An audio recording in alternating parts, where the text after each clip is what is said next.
Alors, beaucoup de femmes entreprennent en général pour augmenter les revenus, pour contribuer de façon valable au développement de la famille. Mais très vite, on se rend bien compte aujourd'hui que beaucoup de familles sont détruites à cause de l'entrepreneuriat. Aujourd'hui, parlons vrai. Nous allons comme ça, en tant que femme entrepreneur, maman, mère de famille, essayer d'apporter des solutions, de répondre à la question de savoir comment faire en sorte que l'entrepreneuriat, que l'entreprise, que le business qu'on a créé ne devienne plus un poison pour nos familles, du moins même pour nos propres vies. Pour en parler comme ça, nous avons mademoiselle Saliane qui est multi-entrepreneur et également madame Ambassa qui est entrepreneur également. Nous allons partager nos expériences et essayer d'apporter des solutions. Madame Ambassa, qu'est-ce que vous pensez? Aujourd'hui, c'est le boom de l'entrepreneuriat féminin, mais on a également le boom des divorces et des scandales de famille. Comment est-ce que aujourd'hui les femmes devraient s'y prendre pour que l'entrepreneuriat cesse d'être la cause de ces scandales-là? Alors, moi, je dis souvent, en toute chose, il faut un programme, il faut bien planifier. Parce que quand on ne planifie pas bien, on a justement ce scandale dont vous avez fait pas tout à l'heure. Parce que pour entreprendre, c'est bien d'entreprendre, c'est très bien même d'avoir sa propre entreprise ou alors ses entreprises. Mais pour que ça n'affecte pas la famille ou nos proches, il faut savoir comment s'organiser. Ça n'affecte pas son équilibre personnel. Voilà, donc premièrement, je crois qu'on doit avoir un timing bien déterminé, bien défini. Il faut également s'entourer des personnes positives, des personnes qui peuvent vous prodiguer des conseils avec lesquels vous pouvez partager, parce que ce n'est pas seulement les réussites qu'on partage, on partage également les difficultés. On partage même les échecs. Parce que pendant que vous confiez à des personnes fiables que bon, voilà, je traverse telle difficulté dans mon entreprise, ils vont vous apporter leur soutien et des conseils qui pourront plus tard vous aider à pouvoir développer d'autres stratégies. Donc, il faut vraiment s'entourer de très belles personnes et d'avoir un planning vraiment bien déterminé. Ok, belle introduction. Mademoiselle Saliane, quel est votre avis sur la question? Comment éviter qu'aujourd'hui, décider de se lancer dans un business ne devienne comme ça un poison pour la famille ou bien pour soi-même? Premièrement, pour éviter cela dans la famille, le choix des activités compte plus. Ok. Le choix des activités. Et là où tu dois faire cela. C'est-à-dire que le choix du secteur, d'activité dans lequel tu veux te lancer. Peut-être il y a les gens qui viennent à Yaoundé, peut-être ils ont une activité à l'ouest. À l'ouest, ok. Et il faut toujours tout le temps voyager pour aller vérifier ce qui se passe là-bas. Pour que cette activité marche bien pour moi, pour que ça marche dans les conditions que ça ne va pas affecter la famille. Il faut avoir d'abord choisi et faire ça là où c'est un peu proche. Si c'est possible là où tu peux même travailler, tu rentres la même jour dans la famille, c'est important. Donc, avant même une activité qui est quand même assez proche de la famille et le choix des activités aussi. Si tu vois que tu peux faire quelque chose, une activité loin là où ça va affecter ta famille, évite cela, cherche ce que tu peux faire autour de toi. Parce que ce n'est pas tout le business que tu dois aller loin avant de réussir. Il y a le business qui peut tourner à ton entourage, ce qui peut te permettre de bien gérer la Donc ça veut dire qu'avant de se lancer, il faut vraiment se décider consciemment de se dire je reste parce que voilà la famille est là et il y a de... Considère la famille avant de faire le choix. Avant de faire le choix de l'activité. Fais ce qui est possible là où tu es. Oui, je suis totalement d'accord avec le pan qu'elle a évoqué concernant le choix de l'activité. C'est très important parce que beaucoup de femmes mariées font ces erreurs-là. Vous êtes une femme mariée, c'est-à-dire vous ne vous appartenez plus à vous-même. Vous avez un chef de famille qui a le devoir et le droit de vous protéger et de décider même sur vous parce que nous sommes en Afrique, on sait comment ça se passe. Maintenant, vous décidez d'aller entreprendre peut-être dans un domaine de massage. Je prends peut-être ce domaine-là, sans toutefois viser les masseuses. Le domaine de massage, c'est-à-dire vous êtes dans les massages, vous faites dans les massages, et maintenant, sans toutefois consulter le monsieur. Le monsieur lui dit, ça ne lui plaît pas. Il n'est pas d'accord que vous allez dans ce domaine-là. Justement parce qu'il connaît les enjeux. Voilà. Mais vous entêtez quand même à vous lancer dans l'activité. Automatiquement, ça va briser votre famille. Ça va briser la famille parce que avant de se jeter dans une activité, il faudrait que ce soit en accord avec le partenaire à la maison pour celles qui sont mariées. Donc, on a tenu compte de la vie de son partenaire. Effectivement, parce que ce sont des activités aussi très très compliquées. C'est pas tout le monde qui prend ça. Voilà. Donc c'est à prendre en compte. Les clients, il faut toucher les gens et peut-être le mari, ça ne le rassure pas de savoir que sa femme va toucher d'autres personnes. Oui, parce que moi je prends par exemple mon cas. quand je suis allée me former dans ce domaine-là, la cosmétique et les massages, je voulais faire les deux. Et mon partenaire m'a dit carrément, non, tu vas te former dans la cosmétique, pose ongles et le make-up, mais le domaine massage, je ne veux pas. Je ne veux pas. OK. Et j'ai compris que ça allait vraiment nous apporter beaucoup de problèmes. J'ai laissé ce côté et je me suis focalisée sur l'autre. Donc, il faut savoir aussi dire, savoir laisser. Quand vous savez déjà d'office que ça va vous poser problème. On a la chance d'avoir un partenaire qui s'exprime. Voilà. Il faut savoir laisser. Maintenant, pour d'autres qui ne s'expriment pas, vous êtes quand même à même de regarder une activité, de savoir que cette activité-ci peut me causer des problèmes. Par exemple, avoir un bar. Vous ouvrez votre bar et puis vous êtes à la merci des clients. Voilà. Quand le client boit, l'alcool monte, il vous tapote n'importe comment. En ce moment, vous pensez que le partenaire qui est en face de vous, lui, va tolérer ça, il va réagir comment? Même s'il ne s'exprime pas, c'est clair que dans son cœur, il n'est pas content. Vous pouvez même être innocent, vous ne faites rien de mauvais, mais le simple fait de voir comment on vous papote, on vous touche n'importe comment, ça va créer des problèmes. Oui. Dans le cœur, il n'est pas... Il y a l'argent qui vient avec l'amertume. Oui, effectivement. Beaucoup d'argent, mais avec beaucoup de soucis aussi. Donc là, on a mis vraiment le focus sur le choix de l'activité. Ouais, donc il faut vraiment choisir consciemment le type d'activité et penser. C'est-à-dire que soi-même s'asseoir, parce qu'au-delà du partenaire, il y a des enfants aussi. Oui, effectivement. On néglige souvent, mais on oublie que le type d'activité qu'on fait a un grand impact sur les enfants. Sur le devenir de nos enfants, parce que l'éducation, les enfants regardent plus ce qu'on fait. Oui. Ils ne regardent pas, ils n'écoutent pas toujours ce qu'on dit. Donc, il faut aussi tenir compte de ça. Si on a des enfants en bas âge, est-ce que mon activité me donne encore du temps pour prendre soin de ces enfants? Oui. Voilà, donc voilà, les enfants en bas âge et puis la distance. Comme elle a dit, il y a aussi le lieu, le lieu de l'activité. C'est-à-dire que même si on a choisi la bonne activité qui est compatible, maintenant si c'est trop loin et que ça demande toujours d'être très absente, ça va créer encore un autre problème. Il faut également s'imposer des heures, parce que on peut pas avoir une activité qu'on décide de fermer peut-être à 23h minuit, alors qu'on a une responsabilité à la maison, on est mère de famille. Maintenant, vous le délaissez carrément votre famille comme ça au profit du business, ça c'est un réel problème. Même si on a parce qu'on a souvent vu des femmes qui disent non, mon mari ne complique pas, il ne dérange pas, il est compréhensif. Donc de se dire toujours, c'est vrai, on a des hommes qui vont pas parler, mais logiquement, de toujours se poser la question logiquement. Aussi, le fait de ne pas parler ne veut pas dire que vous êtes à l'abri. Ne veut même pas dire que vous êtes totalement d'accord. Oui, parce qu'il peut même ne pas parler parce que d'un autre côté, ça l'arrange. Je m'explique. Ça l'arrange parce que ça lui permet tranquillement d'avoir son autre bureau qui va gérer au calme parce que vous n'êtes pas là. Voilà, tout à fait. Voilà, donc le fait qu'un homme soit calme, voilà, ça ne veut pas toujours dire que... Mon mari, lui, ne dérange pas, il ne dit rien. Il y a un calme qui est dangereux. Très dangereux. Oui, qui est vraiment très dangereux. En tout cas, ouais, donc on a le choix de l'activité, on a la position de l'activité, dont les femmes devraient vraiment faire attention. Et maintenant, en plus de ça, pour parler de l'entrepreneuriat, est-ce que dans la pratique même de l'entrepreneuriat, au quotidien, il y a des gestes parce que il y a le côté financier aussi. On a beaucoup de gens on a beaucoup de couples comme ça qui sont séparés à cause des finances en fait, parce que la femme s'est lancée dans une activité qui n'arrête pas de prendre l'argent du couple. On a vu des femmes qui ont finalement utilisé l'argent de la famille pour renforcer dans l'activité parce qu'elle se dit voilà, si je dois me lancer dans la vente des habits par exemple, il faut que je fasse la ligne. Il faut que je voyage, que j'aille aussi à Dubaï comme mes copines pour acheter ça. Et parfois, le mari n'a pas, ou bien il veut bien faire plaisir à sa femme. Il va peut-être s'endetter pour faire plaisir, mais après, aucun résultat. Oui, très vite, le résultat ne suit pas et très vite, le couple est rattrapé. Et puis même la compétence, on a aussi la compétence, c'est-à-dire avant de se lancer, c'est rassurer qu'on a toutes les compétences pour gérer cette activité-là. Parce que si on prend le peu d'économies qu'on a, on met dans une activité, vous avez parlé par exemple d'onglerie tout à l'heure, on a vu beaucoup de femmes qui ont ouvert des salons d'onglerie qui elles-mêmes ne savent pas faire. C'est-à-dire que tu es à la merci d'une fille que tu as embauchée et qui va gérer n'importe comment, tu peux pas vraiment contrôler parce que toi-même tu n'as pas la compétence qui va avec. Et puis elle va te faire le chantage. Tantôt elle va venir, tantôt elle ne vient pas. Finalement, on a une boutique quelque part, on paye le loyer, on paye le personnel, mais les entrées d'argent ne suivent pas. Ou bien elle vient, elle commence, elle se fait son capital. Après on va dire qu'elle allait ouvrir pour elle en face.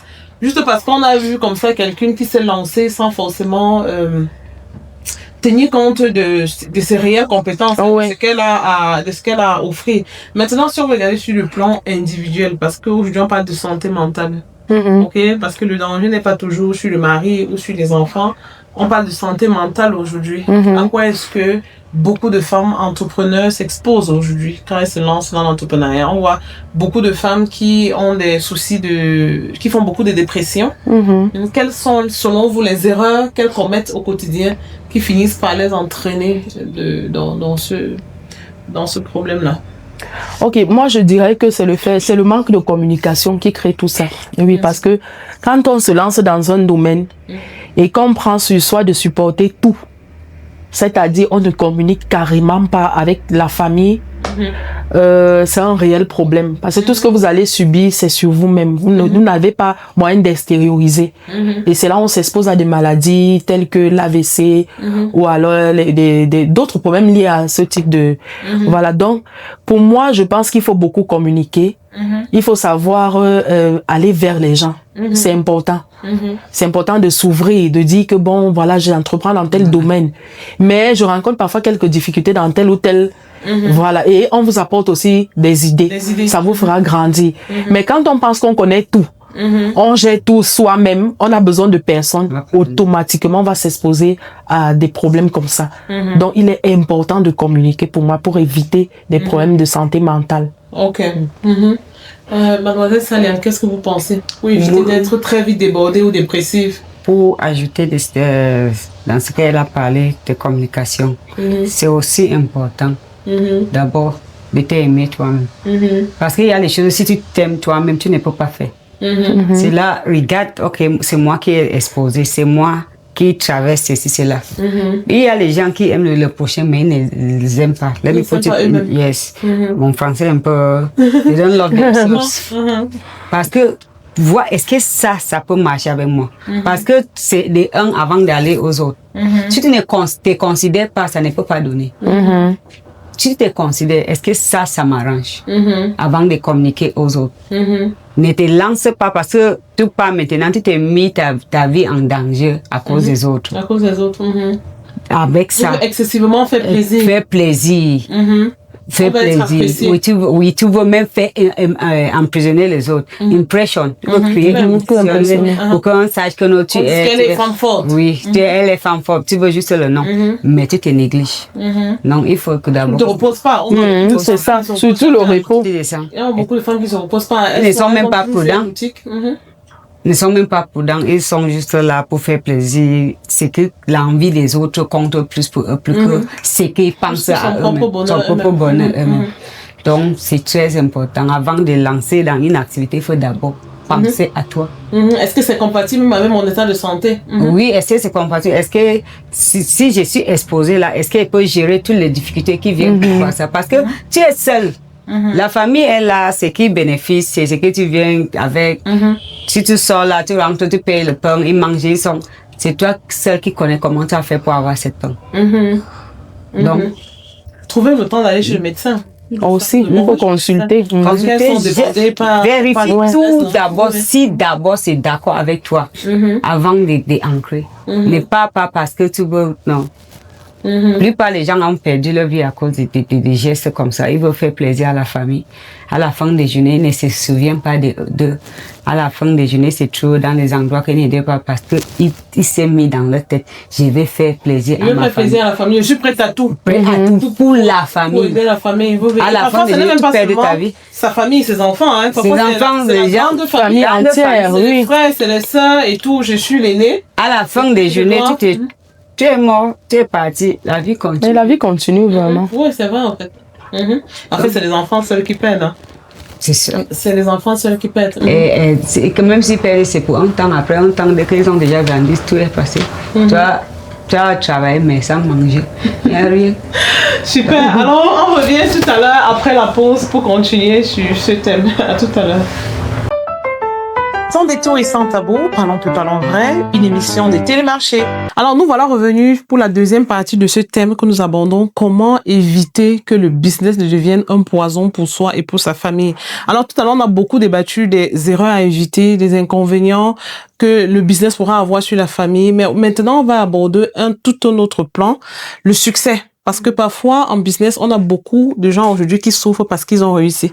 Beaucoup n'ont pas divorcé toujours à cause du business mal géré, mais beaucoup ont aussi divorcé parce que le business a trop bien fonctionné.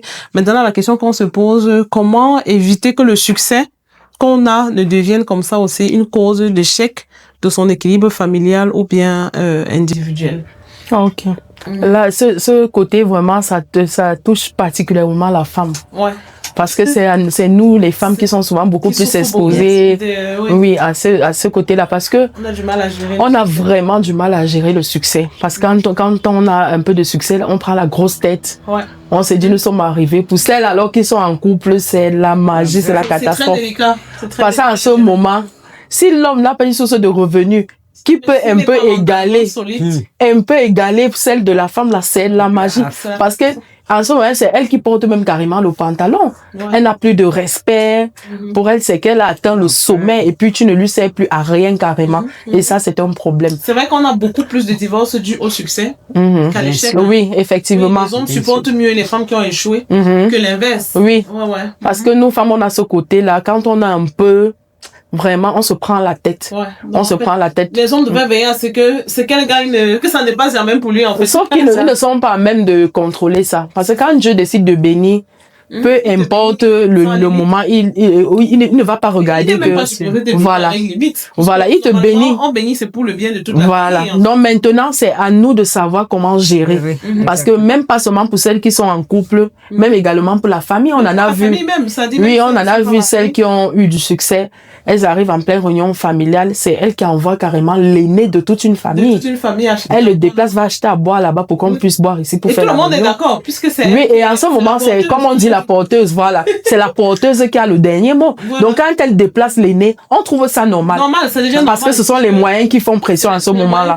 Voilà, donc vraiment, c'est un réel problème. Les gens le vivent beaucoup, parce qu'il y a beaucoup de témoignages comme ça dans la famille, où les gens ont perdu leur droit de naissance uniquement à cause des moyens. À cause des moyens, oui. Le succès, quand il n'est pas géré, il détruit plutôt. Hein. Mademoiselle Salin, quelle est l'expérience que vous avez? Pour moi, qu'est-ce que vous pensez de ça? Pour moi, une femme qui gagne beaucoup d'argent. Pour moi, j'ai dit toujours, si tu es une femme qui est reçue, il y a une chose qui doit, parce que ce n'est pas facile d'avoir, donc il faut seulement prier que Dieu te donne l'humilité pour être homme. Quelqu'un qui est humble malgré le moyen ne perd pas sa sens de direction. Je vais dire quoi par là?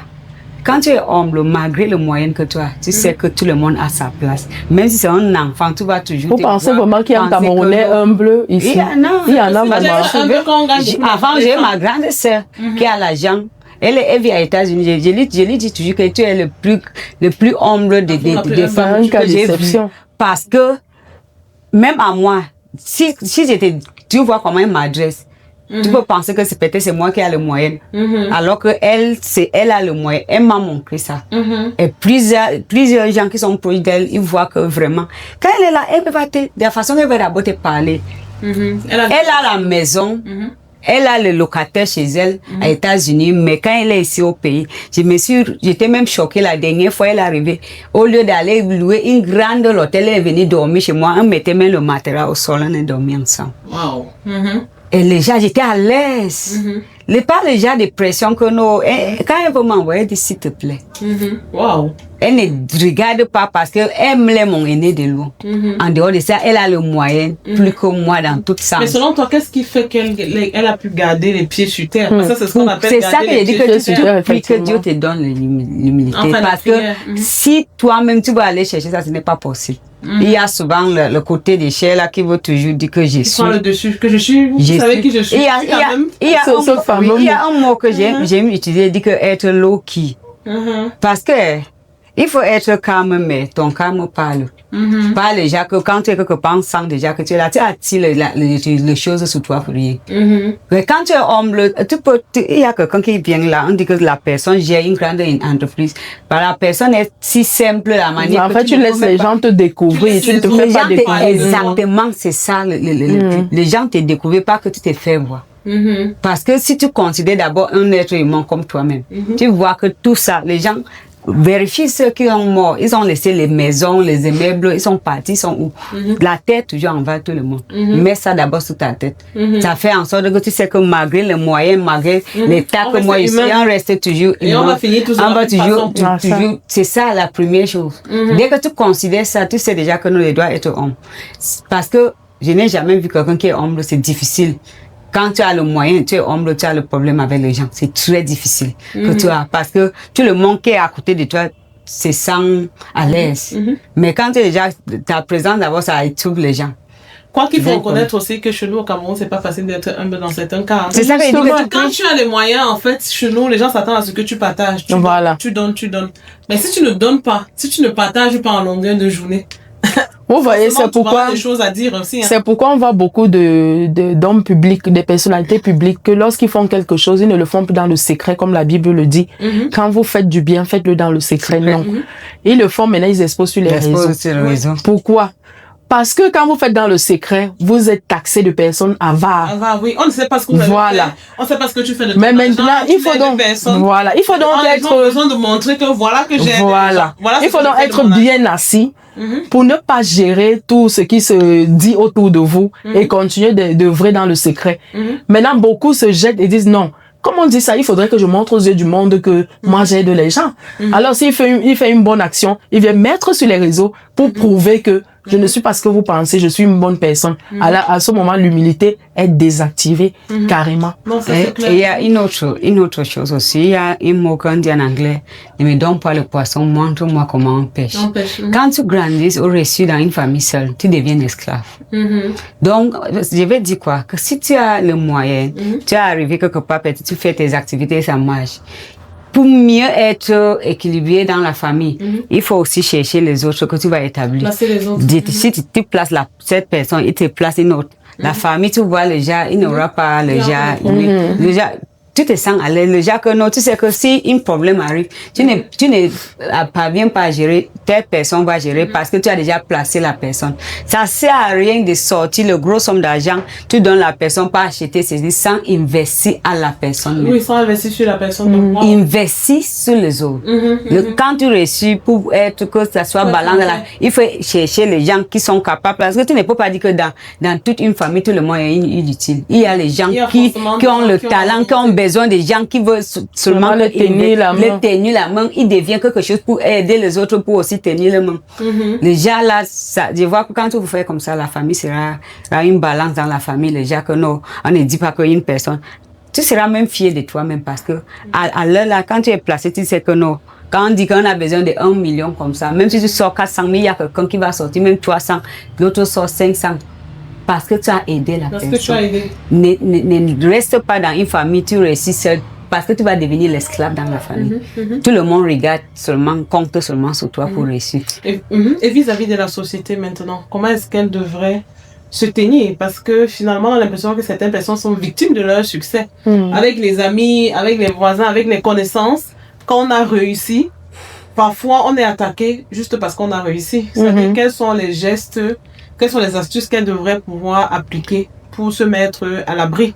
Parce qu'on a des gens qui ont perdu leur cercle d'amis, vous étiez amis depuis et tout, mais comme l'autre a eu du succès, tu as l'impression que les gens commencent à te rejeter, naturellement, la jalousie. Même si on ne te montre pas, tu dois partir du principe qu'il est possible que les gens développent de la jalousie. Quels sont les gestes peut-être? Oui, et déjà que même sans le succès, on ne sera jamais aimé par tout le monde. Tout à fait. On ne sera jamais aimé par tout le monde. Il y aura toujours des brebis galeuses qui vont trouver des choses à dire sur vous. Vous êtes X, vous êtes ça, vous êtes... Voilà, donc maintenant avec le succès, c'est encore grave. Donc moi, je dirais carrément que ce qui attire aussi tout ça vers soi, c'est le fait de vouloir se faire voir. Bien sûr. Quand on a du succès et on veut se faire voir automatiquement, ça va attirer le mauvais œil d'abord. Ça va attirer les plans de l'obscurité que les gens vont commencer à concocter contre vous, juste pour vous anéantir ou même vous éliminer carrément. Donc, quand on a... C'est quoi, par exemple? Oui, se faire voir. Vous avez peut-être du succès, vous décidez d'arriver... Pour arriver chez vous, il faudrait que vous soyez escorté par 2 autres véhicules. Voilà. Vous arrivez là, vous faites trop de tapage, de bruit pour qu'on sente que c'est vous qui êtes en train d'arriver. Voilà. Ça, c'est un réel problème. Parce qu'à ce moment, le sorcier qui est dans son coin n'est même pas au courant que vous êtes en train de venir. Mais quand vous faites le tapage, vous l'appelez. Et il sort pour dire, donc c'est l'enfant de tel qui est en train d'émerger comme ça. Ah bon, je vais donc t'apprendre comment vivre. Et c'est fini, on vous attend. Ça, c'est un autre, un côté. Maintenant, l'autre côté de se faire détester par et perdre même des amitiés, c'est possible. Juste parce qu'on a du succès, on perd ses amis, on perd même les frères et les sœurs, même ventre même. Ça, c'est vrai. Par jalousie. Oui, ça existe. C'est même trop. Dites-vous toujours qu'on ne peut pas tout le monde ne peut pas vous aimer. Quand vous avez votre succès, soyez préparés déjà. Il faut être préparé psychologiquement, que des trucs comme ça peuvent arriver. Mais ne cherchez pas à vous exposer. Le fait de toujours faire des choses pour qu'on vous remarque, c'est un problème. Si vous décidez d'offrir des choses aux gens, vous les offrez simplement et puis vous partez. Si vous voulez prendre un pot avec des gens, vous asseyez, vous prenez votre pot simplement. Ne cherchez pas à leur dire que non, moi je bois plus peut-être la bière, maintenant là je bois que du champagne et le champagne que je bois coûte telle centaine de mille. C'est pour vous, vous êtes en train d'insulter ceux qui ne peuvent pas se l'offrir. Oui. Ne donne même pas toutes ces précisions. Voilà. C'est déjà prétention. Donc pour moi, en conclusion, je dirais il faut vivre caché carrément. Exactement. Aider, faites des bonnes actions, mais n'exposez pas aussi votre richesse. Si vous disposez peut-être de 5 millions, laissez croire que vous avez peut-être 2 millions. Et les 3 autres millions sont là. Vous seul, vous connaissez que vous avez ça. C'est bien comme ça. Comme elle vient de parler, on dit souvent que les gens ne détruisent pas ce qu'ils ne connaissent pas. Ce n'est pas possible. Mais c'est que les gens ne savent pas, ils peuvent pas gagner. Personne ne peut me dire que là où il se place ne connaît pas là où les gens qui l'entourent.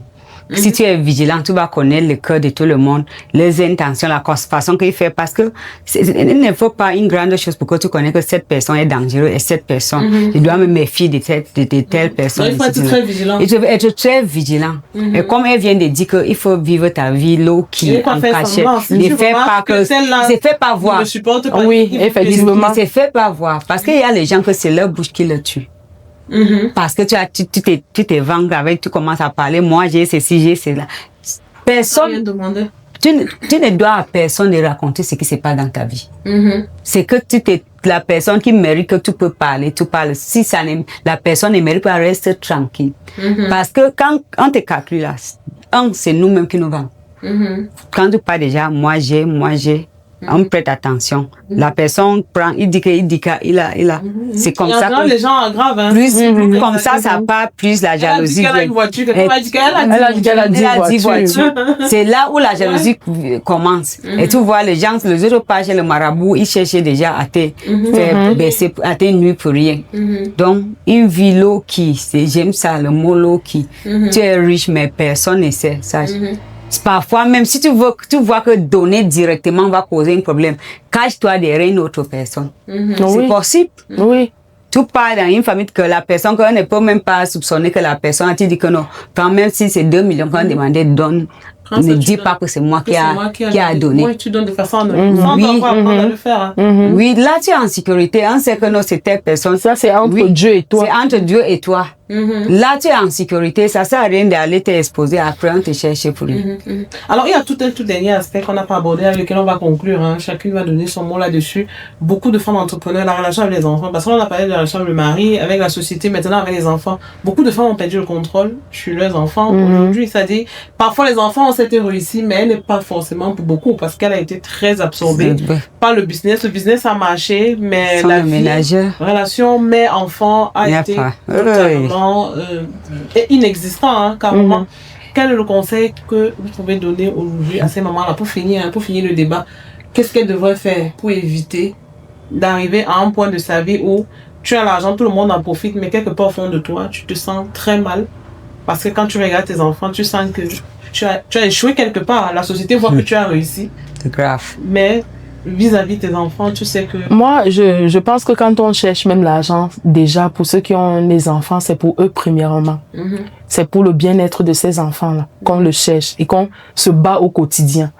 Maintenant, si vous vous battez au quotidien pour négliger, c'est-à-dire vous dites qu'ils ont tout. Mais ils n'ont pas votre affection. Le matériel. Oui, justement, quand je parle de ils ont tout, c'est le matériel. Ils n'ont pas votre affection. Et ils ne peuvent pas profiter de votre temps. Vous n'avez pas réussi. Bien sûr. Vous n'avez carrément pas réussi. Et ça va affecter dans leur vie même plus tard. Quand elles seront même des femmes dans le foyer. Oui, parce qu'elles pourront reproduire. Oui, elles pourront reproduire la même chose aussi. Voilà. Donc, je pense que quand on a ce succès. Qu'est-ce qu'elle pourrait faire, en fait? Oui, justement, il faut se rapprocher des enfants. Il faut trouver du temps pour ces enfants. Oui. Vous pouvez ne pas avoir assez de temps, mais ne pensez pas que peut-être le 10 minutes ou 20 minutes que vous accordez à vos enfants, c'est négligeable. C'est pas négligeable, c'est très important. Si vous le faites peut-être, oui, si vous le faites même 3 fois, 4 fois par semaine, c'est important que vous rentriez comme ça. Pour créer des souvenirs avec les enfants. Peut-être vous arrangez-vous quand même à venir un peu tôt. Question de demander aux enfants, l'école ça a été aujourd'hui. Oui, ça a été. Tu as fait tes devoirs. Oui, qu'est-ce qui s'est passé? Vous essayez de prendre les nouvelles de ces enfants-là. Même si c'est pour 10 minutes, c'est bien. Et maintenant, trouvez une seule journée par semaine où vous pouvez sortir avec les enfants. Question de vous amuser, partager des petits secrets de temps en temps. C'est important, une fois par semaine, c'est très important. Les enfants vont garder ce lien-là et ce souvenir que bon, de temps en temps, on sortait avec maman, on avait des petits trucs qu'on faisait avec elle. Mais quand vous coupez carrément ça, et aussi c'est ça qui fait en sorte que la jeune fille soit livrée à elle-même. Elle se jette peut-être sur un gars qui viendra lui dire que bon, moi je suis ton confident. Tu peux me dire tout. Comme ta mère n'a pas de temps. Voilà. Et c'est chez lui qu'elle ira dire tout ça. Et pourtant, ce sont des choses qu'elle pourrait vous dire. Peut-être la fille voit ses menstrues pour la première fois. Vous n'êtes pas là. Elle n'a personne avec qui parler. Elle va vers, voilà, elle se confie chez n'importe qui comme ça. Voilà, c'est pas, oui, c'est pas bien. Et aussi, il y a quelque chose. La plupart des femmes qui sont comme ça sont très strictes avec leurs enfants. Strict la façon que l'enfant ne peut même pas t'approcher en tant que maman pour dire que maman a puisqu'on a trop dans la tête. Parce qu'il y a un personnel à gérer, un enfant de problème à gérer. Oui, quand l'enfant vient parler, on le voit comme... Quand un enfant veut t'approcher, la façon que tu es d'abord l'enfant dit que moi, il ne veut pas le problème cette fois. Moi, je trouve que pour être une très bonne maman. Parce que les enfants sont malgré l'argent, est plus proche de maman plus que le père. Et que quoi, il faut d'abord donner cette occasion d'amitié. Si l'enfant peut dire que il y a les filles qui se posent que non, ma mère c'est mon meilleur ami. Il ne cache rien. Et ne fais pas déjà que c'est chez le voisin que ton enfant apprend les choses. Parce que si l'enfant pas apprend chez le voisin, il peut apprendre à une manière qui n'est pas bien. Si les choses ont de ça ouvertes, surtout côté émotionnel à ton enfant. L'enfant doit savoir, je ne dois pas faire ceci, si je fais ça. Voilà, ne cache pas. Qu'est-ce qu'on fait concrètement? Concrètement, ne cache rien. Voilà comment je gagne mon argent, voilà les difficultés que je rencontre. Ça fait qu'on est humain aux yeux de l'enfant. On parle aussi parce qu'en Afrique, on a souvent l'impression que nos parents étaient parfaits. On ne connaît pas les difficultés qu'ils ont eues. Bien sûr. Quand un enfant a une difficulté, il a tendance à se cacher. Parce qu'il va dire, mais elle qui a toujours tout réussi là, je vais même commencer par où? Voilà, pourtant, si on a parlé de ces challenges, les enfants sont même plus compréhensifs, hein, s'ils comprennent bien ce que maman fait, ils souffrent moins de l'absence parce qu'ils savent qu'elle doit être là-bas. Parce que voilà comment ça se passe là-bas. Si elle n'est pas là, donc ils gèrent ça de façon beaucoup Tu connais déjà que quand maman est là, maman est seulement là pour te gronder. Maman n'est pas de temps. Tu es brutal avec nous. Avec toi. Il y a parfois, même si l'enfant a fait erreur, la façon que tu approches l'enfant proche de toi, fait en sorte que l'enfant veut bien s'exprimer envers toi. Et si l'enfant t'exprime là, avec espérance que vous avez, vous pouvez mieux garder l'enfant que nous, guider l'enfant que fais comme ça. Quand tu es approché avec ceci, fais cela. Pour ça, il faut déjà qu'il y ait... Comme elle a dit, il ne faut pas toutes les heures de temps, 24 heures. Il faut même 10 minutes. Voilà, c'est ça le plus important. C'est ça. Il faut 5 minutes. Ça reste prends ton enfant avec dans la mémoire de l'enfant. Cause avec l'enfant. On a vu certaines femmes le temps pour causer, qui sont très occupées mais qui ont fait des décrets de famille qui se disent moi ce n'est que moi qui amène les enfants à l'école. Voilà, par exemple. Moi j'avais vu ça chez d'autres choses que ce n'est que moi qui amène, pour elle c'est son moment avec les enfants, c'est elle seule qui amène les enfants à la maison, à l'école. Ça dit ils vont plus se voir du reste de la journée mais les enfants savent que le matin le trajet pour l'école là c'est avec maman. Il y a des mamans qui ont décidé que c'est moi celle qui met les enfants au lit tous les jours avant de dormir. C'est moi qui va leur lire des histoires. Voilà. C'est moi qui... Ça veut dire que les enfants savent que même si je ne la vois pas là, au moins le moment là, Elle sera là. c'est un moment privilégié. En tout cas, le thème il est vaste, vous le constatez. Il y a beaucoup à dire. Nous reviendrons sûrement en profondeur avec d'autres arguments. Merci de nous avoir écoutés. Commentez, likez, partagez cette émission avec d'autres personnes. Ça pourrait aider. Ça va même aider beaucoup de femmes qui ont besoin d'entendre cela. On se dit à très bientôt pour un prochain débat. Au revoir. Au revoir.